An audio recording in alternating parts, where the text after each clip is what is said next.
This is the chilling true story of the 10 Wall Street criminals who were exposed in massive scams. Number 10. Patrick Halligan and Bill Hwang. Patrick Halligan, the CFO who gambled it all. In the world of high finance, a chief financial officer, or CFO, is supposed to be the gatekeeper, the voice of caution, the architect of stability.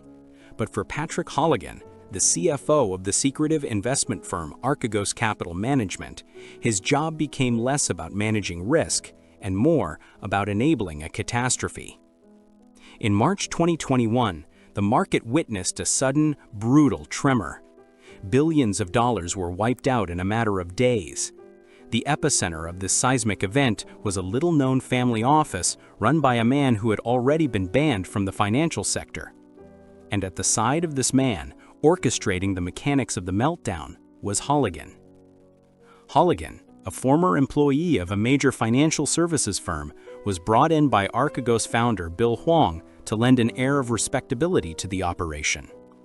His job was simple: manage the books, oversee compliance, and ensure the firm had the capital necessary to meet its obligations.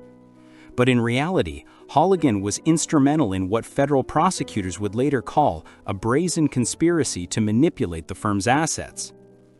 The scheme was complex, built on a mountain of obscure derivatives known as total return swaps. These instruments allowed Archegos to place massive, leveraged bets on stocks, sometimes controlling over 50% of a company's shares, all without ever having to disclose their ownership. Halligan, understanding the massive scale of the debt, knowingly and repeatedly provided false and misleading financial information to the banks that were lending Archegos billions of dollars. The lie. When banks would ask for the firm's cash position or how concentrated their stock holdings were, Halligan would allegedly lie. He'd hide the true scale of the leverage, painting a picture of stability where there was only a teetering Jenga tower of debt. He was the quiet, methodical enabler, the man who signed the documents that kept the multi-billion-dollar house of cards from collapsing until it finally did. The eventual fallout was not just financial, it was personal. In May 2023, Halligan pled guilty to 4 counts of securities fraud and wire fraud. He later received an 8-year prison sentence. His life, his career, and his reputation vanished, all because he chose to validate the impossible bets of his boss. Bill Hwang, one man, one collapse. While Halligan handled the ledgers, the engine of the Archegos machine was its founder, Bill Hwang. Hwang was a former hedge fund manager who had already run afoul of regulators, having pled guilty in 2012 to insider trading charges on behalf of his previous fund. After that scandal, he rebranded his operation as a family office, ostensibly managing only his own money, a move that cleverly exempted him from many SEC regulations designed for public hedge funds. But Hwang wasn't just managing money, he was running a massive, secret casino. He believed he had a divine edge, telling his staff he was called to do God's work with money, even as he was preparing to crash the global banking system. The mechanism of ruin, Hwang's strategy revolved entirely around the total return swaps. He would take out loans from major global investment banks, Credit Suisse, Goldman Sachs, Morgan Stanley, to buy these swaps. The swaps allowed him to gain exposure to stocks like Viacom-CBS and Discovery without actually owning them. This provided incredible leverage. For every dollar Archegos put in, they could control tens of dollars worth of stock. Hwang wasn't just leveraging his own money, he was leveraging the bank's money. And because he spread his bets across multiple banks, none of the individual lenders saw the full picture of his terrifyingly concentrated positions. It was the ultimate information silo, allowing one man to quietly amass enough exposure to move entire stock markets. In March 2021, the stocks Hwang was betting on began to fall. The banks, realizing the underlying collateral was evaporating, began issuing margin calls, demands for immediate cash. Archegos, despite its billions in nominal assets, was built on debt and couldn't pay. What followed was the largest single-day loss by a family office in history. The banks, desperate to recoup losses, were forced to liquidate Archegos' entire position, dumping tens of billions of dollars worth of stock in the market in a frantic fire sale. The result? Credit Suisse alone lost over $5.5 billion, a loss that irrevocably damaged the bank's stability and trust. Nomura lost nearly $3 billion. The total market destruction from this single, secretive entity was estimated to be near $100 billion. Huang was later indicted on multiple counts of fraud and racketeering. The charges detailed not just his aggressive trading, but the conspiracy with Halligan to lie to banks. His downfall wasn't a risk that went wrong. It was, according to prosecutors, a deliberate deception built on a foundation of unprecedented greed, proving that even a man who preaches piety can be the architect of a spectacular financial apocalypse. Number 9. Howard Rubin. In the world of high finance, the term financier often conjures an image of quiet power, a man who moves capital with discretion and precision. Howard Rubin fit the profile perfectly. A successful bond trader and former managing director at some of the world's most prestigious banks, Rubin seemed to live the life of a respectable, successful Wall Street elite. But the life Rubin presented to the world, the tailored suits, the charity galas, the quiet family in the suburbs, was a carefully constructed facade hiding a dark, secret existence. For years, Rubin allegedly used his wealth and connections to fuel a dark, secret existence. In 2016, that facade shattered when he was arrested and charged with sex trafficking and promoting a prostitution ring that stretched from New York City's elite circles to the suburbs. The charges were sickening, detailing a level of calculated predation that horrified even hardened prosecutors. Rubin's alleged operation was not a back-alley affair. It was woven into the fabric of the high-end Manhattan social scene. Prosecutors alleged that Rubin used his money to lure, control, and exploit women, often setting them up in luxurious apartments and providing them with money, promising a life of glamour. He allegedly kept meticulous notes and spreadsheets detailing his victims and his clients who themselves were often wealthy Wall Street executives, lawyers, and powerful professionals. His arrest affidavit painted a picture of a man who believed his financial standing made him untouchable. He was accused of orchestrating elaborate schemes to transport and exploit women across state lines, using burner phones and code words to manage his illicit business like a professional commodities desk. The contrast was stark. During the day, he traded high-yield corporate bonds. By night, he allegedly traded human dignity. His legal battle was lengthy and complex, revealing the deep shame and complicity of those around him. In 2018, he pled guilty to charges, avoiding a public trial that would have exposed his entire network. His sentence was a decade in prison, a term that brought a measure of justice, but left lingering questions about how many other powerful men in high-rises were living a similar double life. His case proved that sometimes the greatest crime a Wall Street figure commits has nothing to do with the stock market, but everything to do with the absolute corruption of the soul, fueled by the belief that power grants impunity.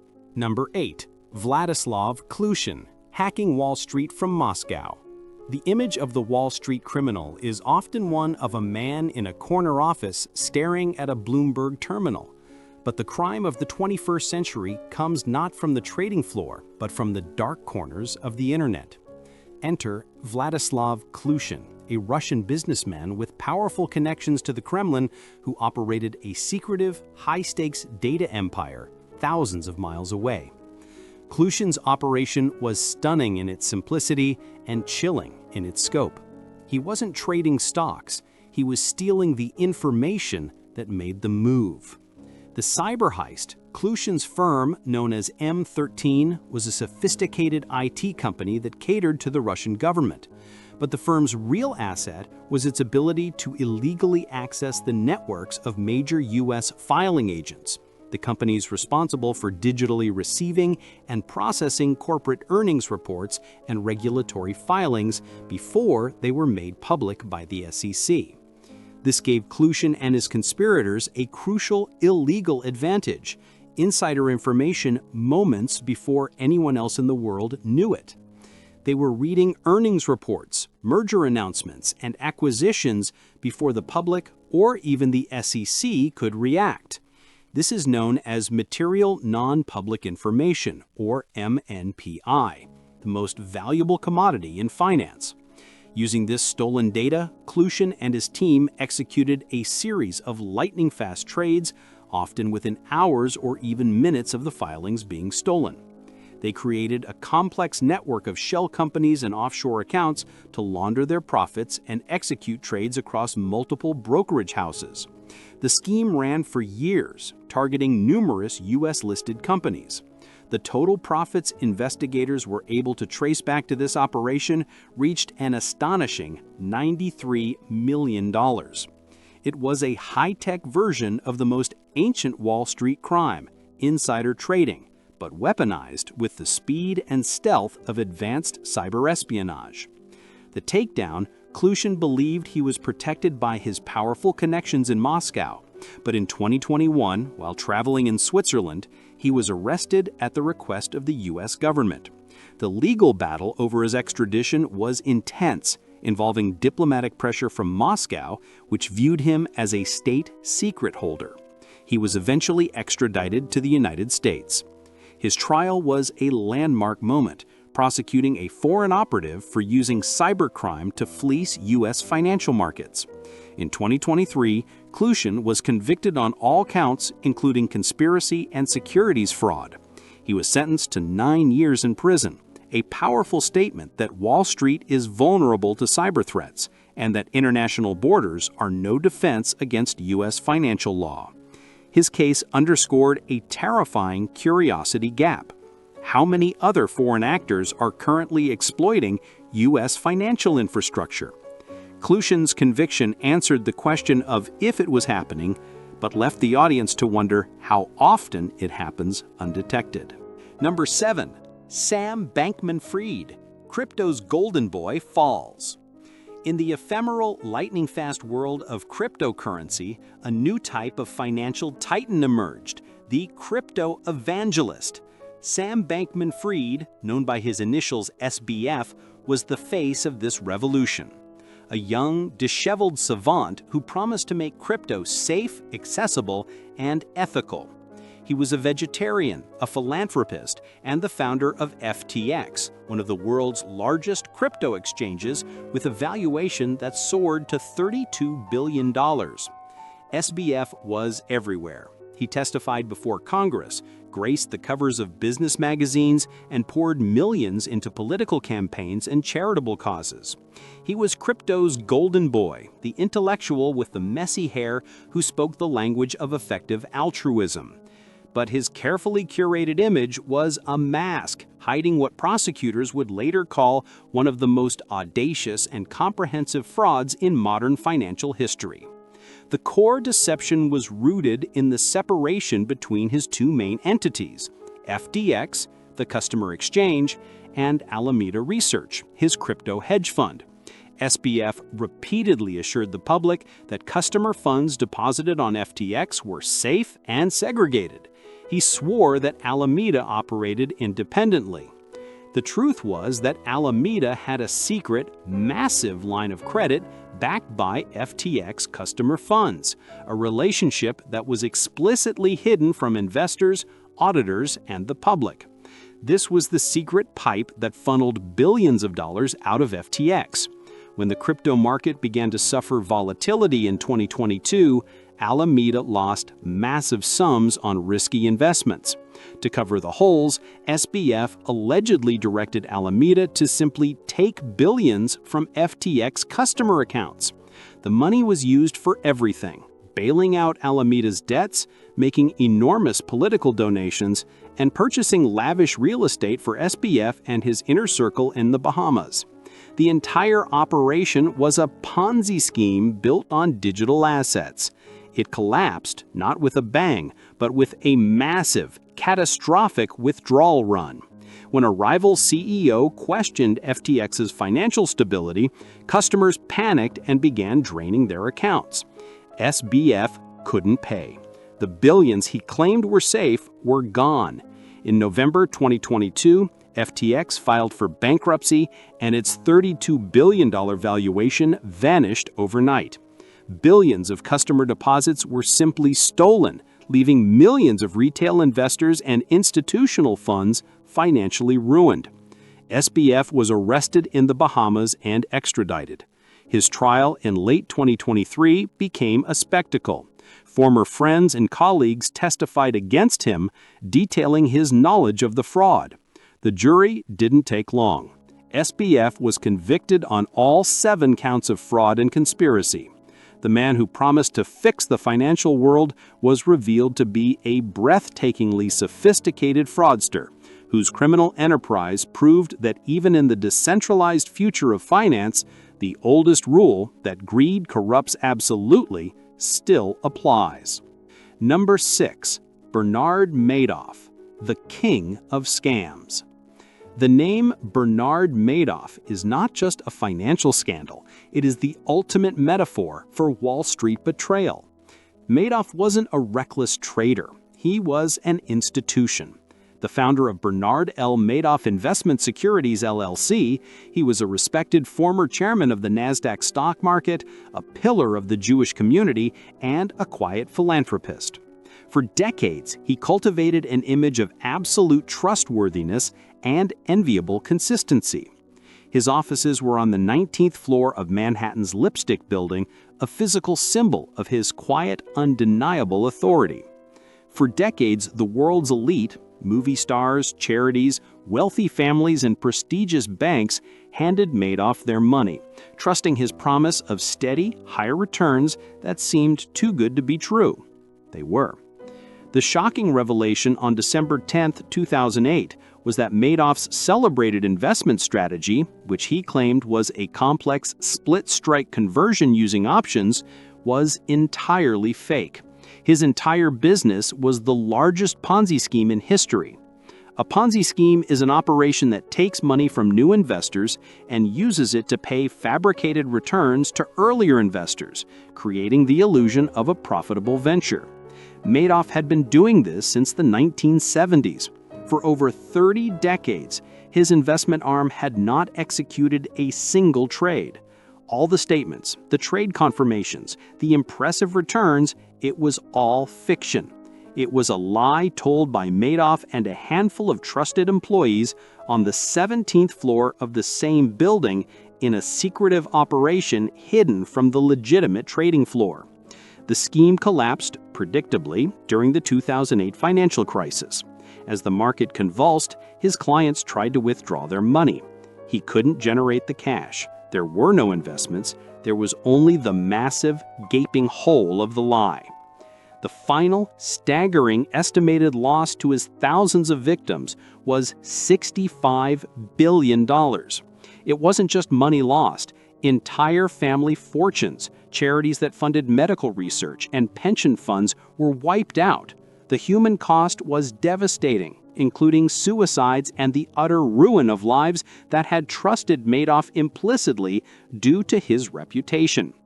Madoff confessed to his sons, who reported him to the authorities. His arrest sent a shockwave through the financial world, leading to a profound crisis of confidence. How could regulators, auditors, and decades of financial expertise have missed such a massive fraud? Madoff pleaded guilty to 11 felony counts and was sentenced to 150 years in federal prison, the maximum allowable sentence. He died behind bars in 2021. His case stands as the most dramatic illustration of how authority bias can be weaponized. His name, his reputation, and his connection to the establishment made people suspend their critical judgment, believing the impossible simply because Bernie Madoff was the one delivering the promise. Number 5. Ivan Boesky, the greed that broke Wall Street. To understand the 1980s, the decade of deregulation, excess, and corporate raiding, you must understand Ivan Boesky. He was the undisputed icon of 1980s insider trading, a high-stakes arbitrageur whose every move was watched. He was famously quoted as saying, "I think greed is healthy. You can be greedy and still feel good about yourself." This single statement became the unofficial motto of the decade. Boesky was an arbitrageur, a type of investor who profits by taking advantage of slight price differences in the same asset in different markets. But his real money was made in the secretive, high-leverage world of corporate takeovers. The illegal edge. Boesky didn't rely on market analysis. He relied on a network of informants inside major investment banking firms. He paid enormous sums for early, illegal information about mergers, acquisitions, and takeover bids before they were publicly announced. This information was the ultimate cheat code, allowing him to buy stocks before the public announcement drove the price up, guaranteeing massive, risk-free profits. His biggest source was Dennis Levine, a young investment banker who supplied him with a continuous stream of MNPI. For Boesky, the money was astronomical. His firm operated with the ferocity of a shark, circling every major deal on Wall Street. The fall tightened in 1986. The Securities and Exchange Commission, SEC, closed in on Levine, who agreed to cooperate with authorities. Levine named Boesky, who was then confronted with the overwhelming evidence of his crimes. The drama that followed was unprecedented. Boesky, facing ruin, agreed to become an informant for the government. The man who had embodied the decade's greed became the key witness against others, most notably the junk bond king, Michael Milken. Boesky pleaded guilty to one count of felony conspiracy. He was barred from the securities industry for life and paid a massive $100 million penalty, a figure that at the time seemed impossibly large, half of which was a disgorgement of illegal profits. He was sentenced to 3.5 years in federal prison. His story was so sensational that it became the direct inspiration for the character Gordon Gekko in the movie Wall Street, whose famous "Greed is good" speech cemented Boesky's legacy as the man who defined the era of financial excess. Boesky's case ripped open the veneer of the financial markets, proving that much of the decade's great wealth was built not on genius, but on corruption. Number 4. Michael Milken, the billionaire behind bars. In the 1980s, if Ivan Boesky was the face of insider trading, Michael Milken was the engine of financial revolution. Michael didn't just play the game, he fundamentally changed the rules. As the head of the high-yield bond department at Drexel Burnham Lambert, he was the pioneer of the junk bond, a high-risk, high-return debt instrument. Before Milken, junk bonds were considered trash, debt issued by companies with low credit ratings, used only for failing enterprises. Milken saw them as a tool of transformation. He convinced entrepreneurs and smaller growing companies to use these bonds to raise capital, bypassing traditional conservative banks. This created massive growth, but it also created massive wealth for Milken, who became one of the highest paid men on Wall Street, earning over $550 million in a single year. The power and the crime. Milken's power was absolute. He essentially controlled the junk bond market, deciding which companies got financing and which did not. This power corrupted absolutely. He moved beyond simply selling bonds to manipulating the market, engaging in secret deals, and facilitating illegal activities for his biggest clients, including Ivan Boesky. The charges against Milken were complex, revolving around a web of manipulation. Stock parking, secretly holding stock for others to manipulate prices and avoid regulatory reporting. Insider trading, sharing illegal information to profit from corporate takeovers. Fraud, conspiring to manipulate bond prices and defrauding clients. The investigation, fueled by Boesky's cooperation, was relentless. Milken was an almost mythological figure, and his takedown was the symbol of the government's war on greed. Milken was indicted on 98 counts of racketeering and fraud. Facing decades in prison, he eventually pleaded guilty in 1990 to 6 felony counts of securities and tax violations, avoiding a lengthy trial that would have exposed the depth of his and Drexel Burnham Lambert's corruption. He was sentenced to 10 years in prison, fined $600 million, and agreed to a lifetime ban from the securities industry. While the jail time was eventually reduced, Milken's legacy remains bifurcated. A financial genius who democratized capital, but also a criminal who abused his unparalleled market power for personal gain. His case was a chilling lesson. Innovation without ethics is simply a new form of theft. Number 3. Raja Ratnaraman, the wiretap that ended him. In the modern financial world, information is currency. And for Raja Ratnaraman, the founder of the powerful Galleon Group hedge fund, information wasn't something to be researched, it was something to be bought. Raja Ratnaraman was an immigrant success story, building Galleon into a $7 billion hedge fund and establishing himself as one of the most powerful and feared traders in the world. But his empire was built on a pervasive and highly sophisticated insider trading ring that operated like a well-oiled machine, involving executives, consultants, and corporate insiders at major companies like Goldman Sachs and IBM. The Whisper Network. Rajaratnam didn't use anonymous tips. He cultivated a deep institutional network of informants. He paid insiders for pre-release information on company earnings, merger news, and investment decisions. His method was so extensive and precise that he was effectively trading with near-perfect knowledge, guaranteeing profits for Galleon and its wealthy clients. His illegal profits were estimated to be over $63 million. The government's pursuit of Rajaratnam marked a significant shift in financial crime prosecution. They didn't just rely on paper trails and email evidence, they used the techniques of organized crime investigation, wiretaps. In a move that shocked Wall Street, the FBI wiretapped Rajaratnam's phone calls. The resulting evidence was devastating. The tapes captured his voice, clear and chilling, receiving illegal information, instructing his traders, and discussing his sources. The chilling evidence. The trial, which began in 2011, was the first major case to use extensive wiretap evidence to secure an insider trading conviction.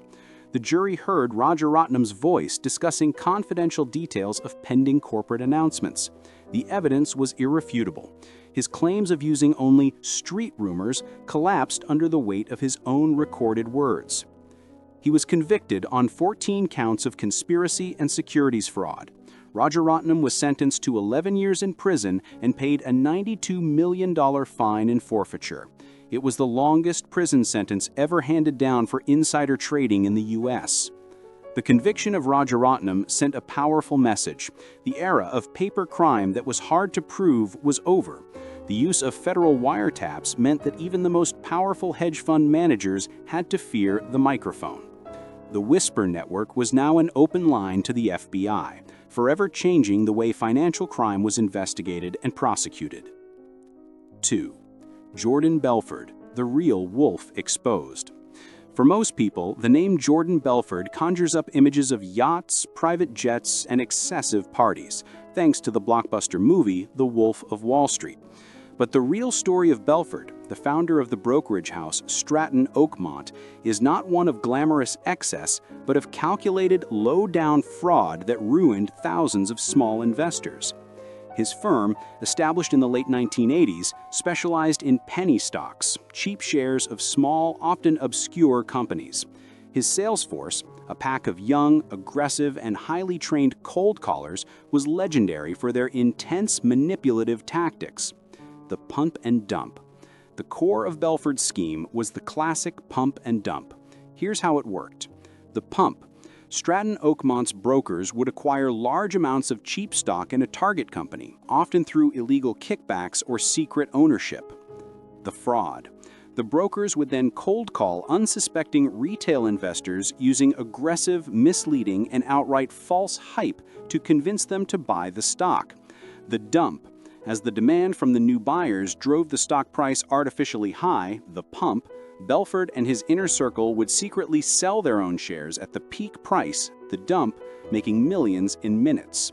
The stock would instantly crash, leaving the retail investors, often working-class individuals and retirees, holding worthless shares. The sheer volume and speed of the fraud were staggering, estimated to have cost investors over $200 million. Belford and his cohorts were living lives of unimaginable extravagance, funded by the ruin of their clients. The money was laundered through a network of shell companies in Switzerland and used for mansions, drugs, and the legendary debauchery depicted on screen. The FBI and SEC eventually caught up with him.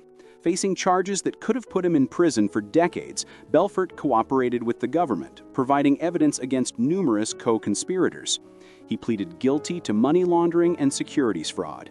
Despite the scale of the crime and the cooperation, the victims were devastated when Belfort was sentenced to a mere 4 years in prison and ordered to pay $110 million in restitution. He served only 22 months. Belfort's story, while glorified in pop culture, serves as a grim warning about the seductive nature of manipulative salesmanship and the systemic exploitation of the naive investor. The real Wolf wasn't a hero of excess, he was a thief who specialized in robbing the American dream from the most vulnerable. Who is number 1? We've explored the sheer depth of financial depravity, the junk bond king, the crypto thief, the wiretapped insider, and the largest Ponzi schemer in history. These 9 names represent billions stolen and trust betrayed. But in the world of high finance, there is always one more secret, one final massive scandal that looms over the rest. You might have noticed we only covered 9 criminals on this list. That was intentional. We've left one spot vacant for the name you know is missing. We believe the greatest Wall Street criminals are the ones the general public tends to forget, the ones whose names should send the coldest shiver down the spine of the financial world.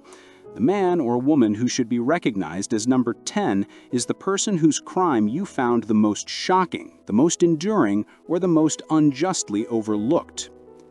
We want to hear your judgment. Who is the missing criminal? The person whose name you expected to see here, the one who deserves to be ranked as number 10 among Wall Street's most destructive forces.